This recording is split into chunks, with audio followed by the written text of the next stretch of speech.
Bonjour et bienvenue pour la troisième vidéo concernant la fabrication de ma table de salle à manger. Donc comme vous le voyez, j'ai rentré tout ça dans ma maison parce que ça prenait trop de place dans le garage. Dans cette vidéo, on va voir la fabrication des plateaux, du corroyage jusqu'à leur finition. Je vous souhaite une bonne vidéo.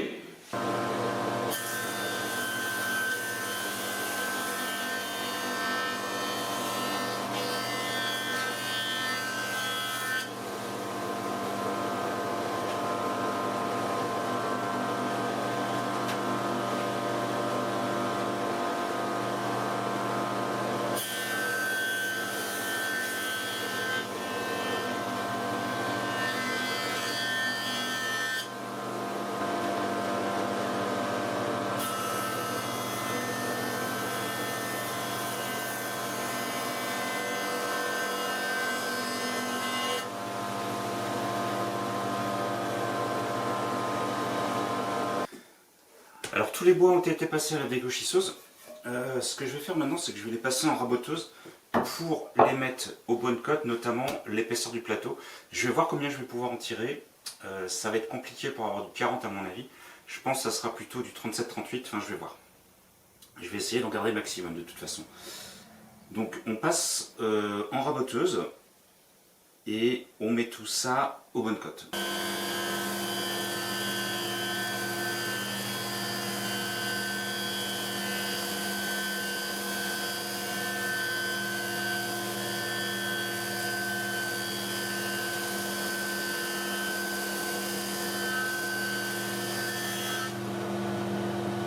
Je viens de faire un positionnement du plateau pour définir déjà dans quel sens je vais mettre mes bouts de bois pour avoir quelque chose d'à peu près harmonieux, d'à peu près sympa.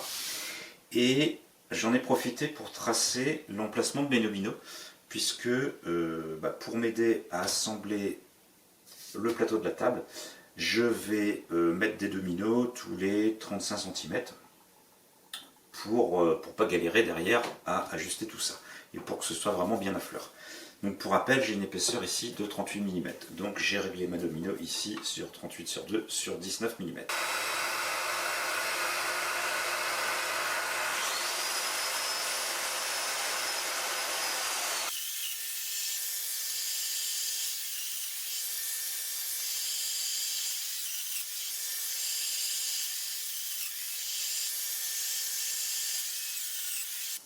Alors de retour dans l'atelier, aujourd'hui ça va être collage.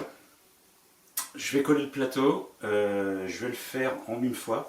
J'ai préparé ici de nouveaux supports un petit peu plus longs et qui vont bien sur l'établi sans casser la figure, donc ça c'est bon. J'ai préparé des bouts de bois pour presser, ma colle est là. J'ai préparé aussi mes dominos, il n'y a plus qu'à coller, c'est parti.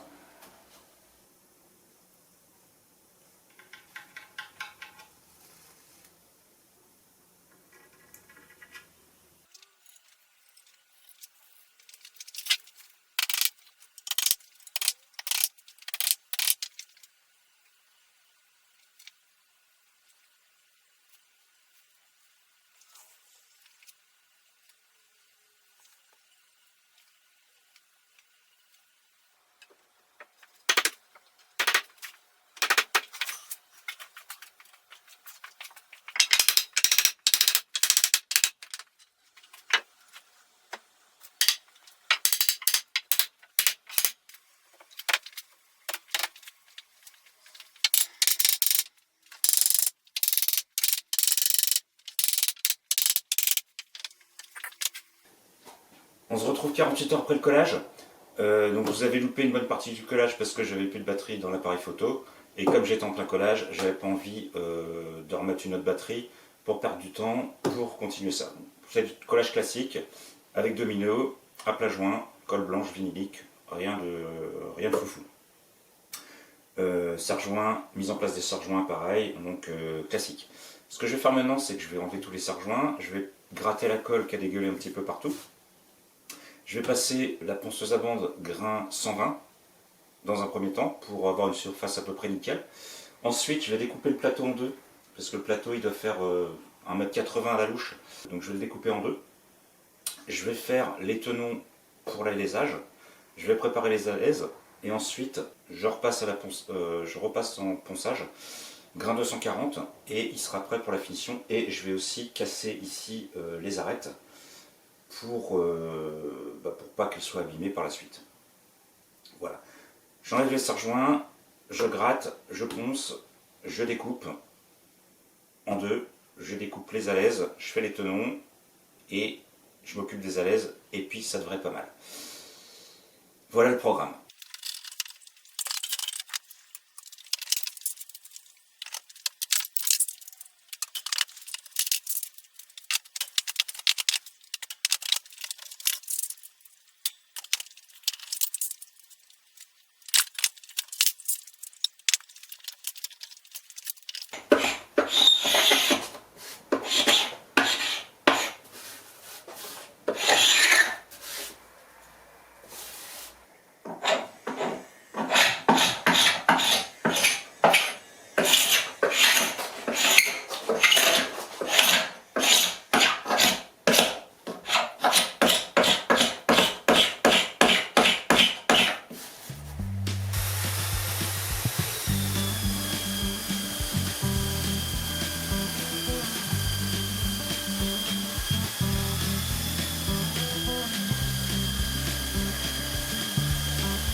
Alors changement de lame, je vais mettre une lame de finition parce que maintenant je vais couper le plateau en deux dans la largeur, donc j'aime autant avoir une finition propre. Donc c'est parti. Changement de lame.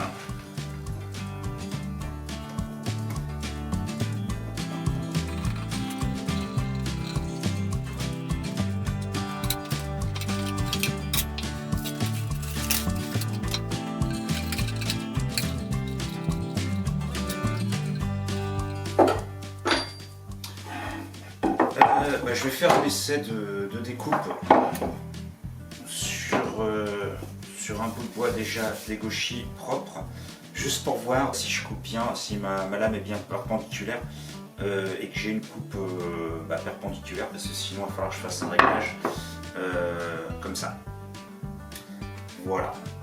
Donc là il faut que je m'en assure d'avoir vraiment une perpendiculaire, puisque ça va être le centre du plateau et que le centre du plateau va devoir s'abouter parfaitement avec le reste.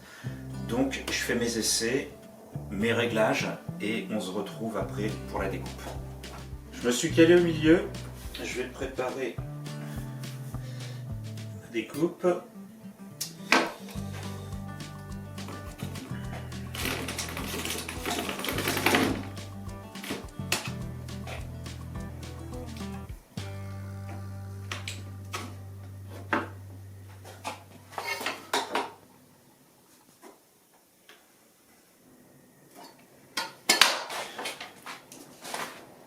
Je m'assure que je suis bien d'équerre.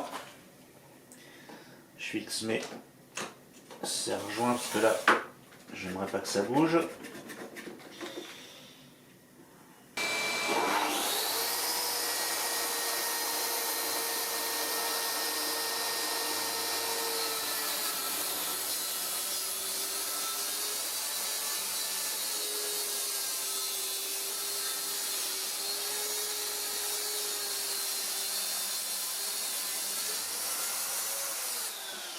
Bon, c'est trop tard pour regretter, c'est coupé.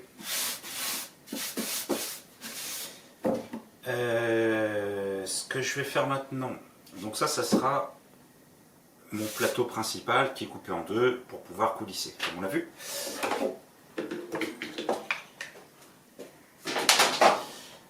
Du coup, ce que je vais faire maintenant, c'est que je vais le découper à la bonne longueur des deux côtés. Et ensuite, je m'attaque au tenon. Donc tenon sur la partie plateau et mortaise sur la partie alaise.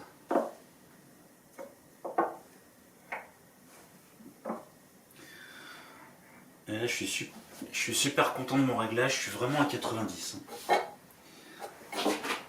Là, je suis vraiment nickel. Sur cette machine là, ce que je regrette, c'est le temps de réglage pour la partie angulaire. Parce que la majorité du temps, je reste à 90. Mais bon, dès que je change de lame, tout ça, faut régler. Et c'est assez pénible. Il n'y a pas de... Enfin, c'est vraiment par essai-erreur. Et ça, c'est le gros reproche que je lui ferai. Autrement, c'est une bonne machine, mais bon, pour le réglage de l'angle, c'est une galère, je trouve. Enfin, personnellement. Du coup, ce que je vais faire maintenant, c'est que je vais faire exactement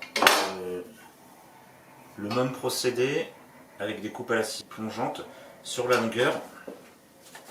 Alors du coup, je dois avoir une longueur de 935 mm, tenon inclus. Donc ça veut dire que j'ai 35 mm de tenon et 900 de plateau. Donc 900 et 900, ça fait 1800. 1800 auquel je rajoute une LS de 10 de chaque côté, je suis bien à 2 mètres. Donc là, je me mets à 935.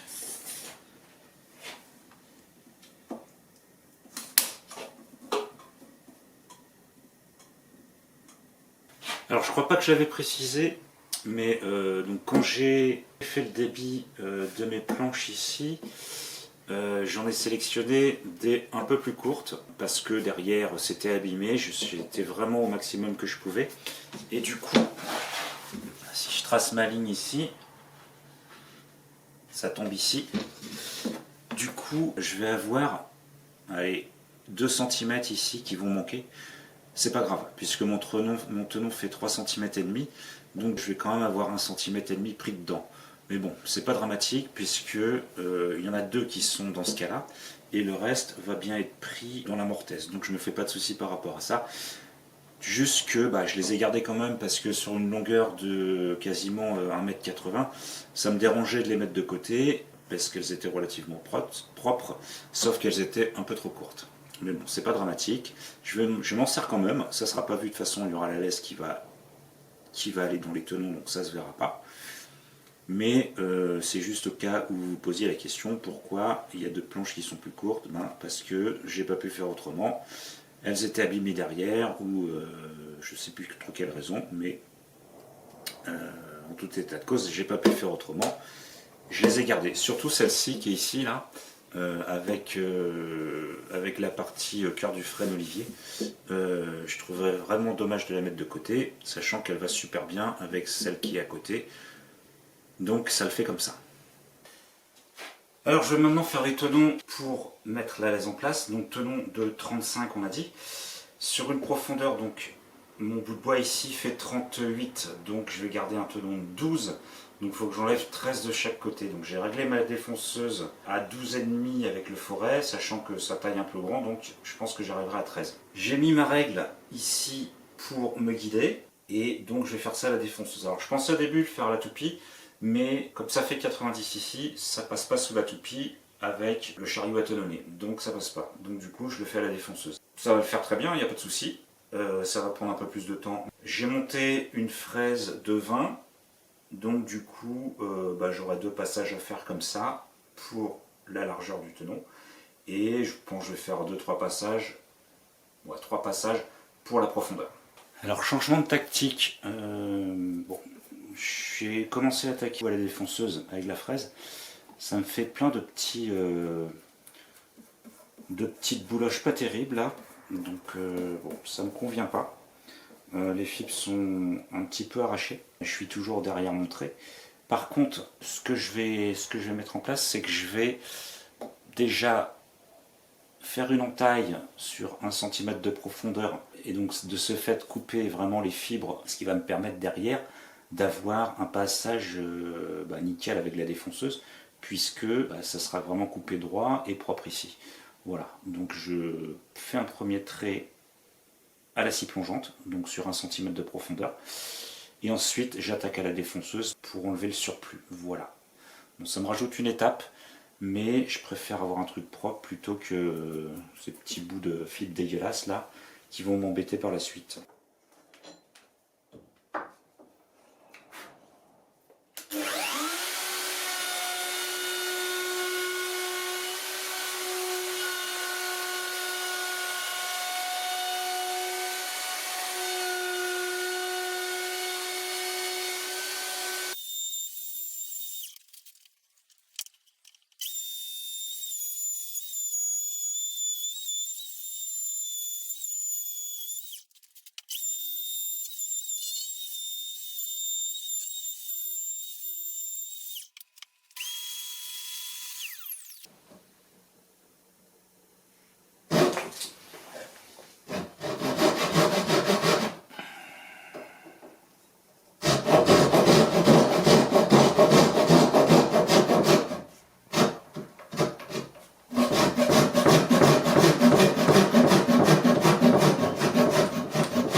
Alors ça c'est mon plateau gauche ou droite, je sais plus, peu importe. Ça va être la face supérieure.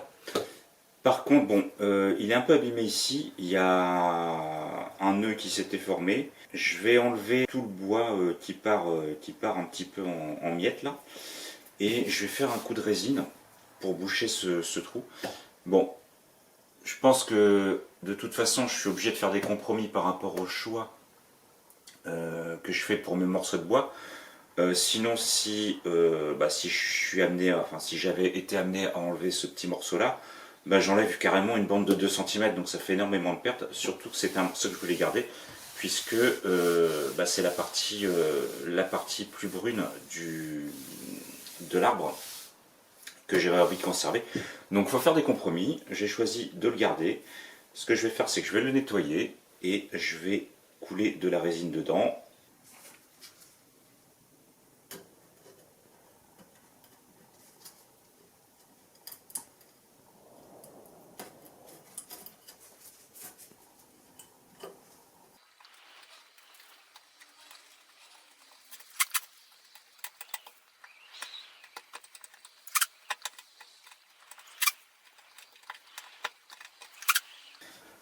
Alors, petit coup de résine A plus B, un volume pour 0,8.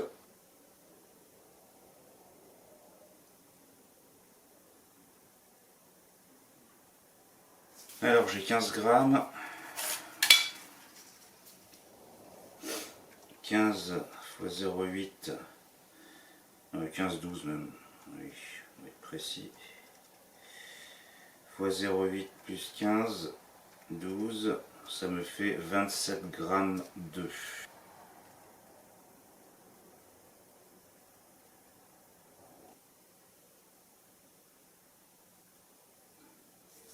« 27 grammes 21, nickel. Bon, il n'y a plus qu'à mélanger pendant 3 minutes.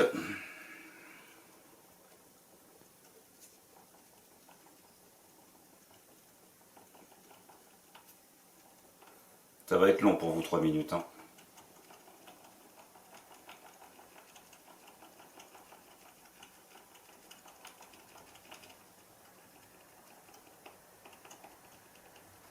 Ça va être très long. Bon, alors là, donc j'ai nettoyé toute la crevasse ici. Je vais couler maintenant.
J'ai égrené le fond dur, donc j'ai passé un coup de chiffon microfibre pour tout enlever les poussières.